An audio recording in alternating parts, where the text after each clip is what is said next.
Geram setelah tahu Nikita Mirzani batal ditahan polisi, Indra Tarigan akan gandeng 200 pengacara untuk memenjarakan sang artis.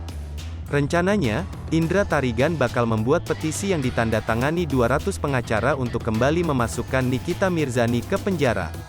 Sebab, Indra Tarigan menduga ada pihak ketiga yang berupaya untuk meringankan hukum ibu anak tiga itu, sehingga Nikita Mirzani batal di penjara.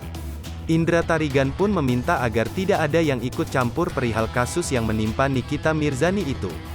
Kami menyampaikan kepada Bapak Presiden, Kapolri, siapapun yang ikut campur, tolong diusut dan dituntaskan.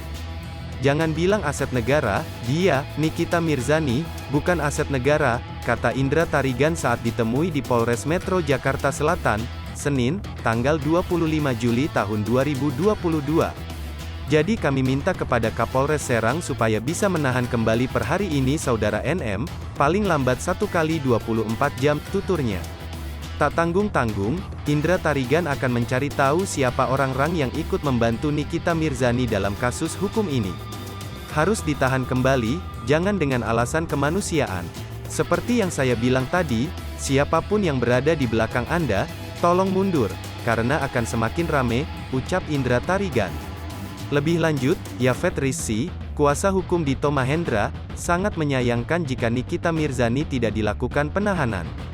Namun, Yafet mengapresiasi langkah penyidik dalam memprotes kasus kliennya terhadap Nikita Mirzani. Saya selaku kuasa hukum Dito Mahendra tentu menghormati keputusan penyidik.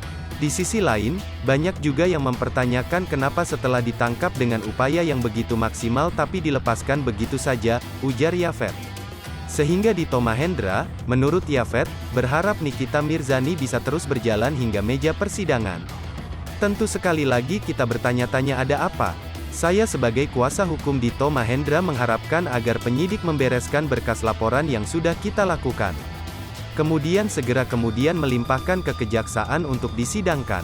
Itu harapan Mas Dito agar persoalan ini segera diselesaikan, pungkasnya.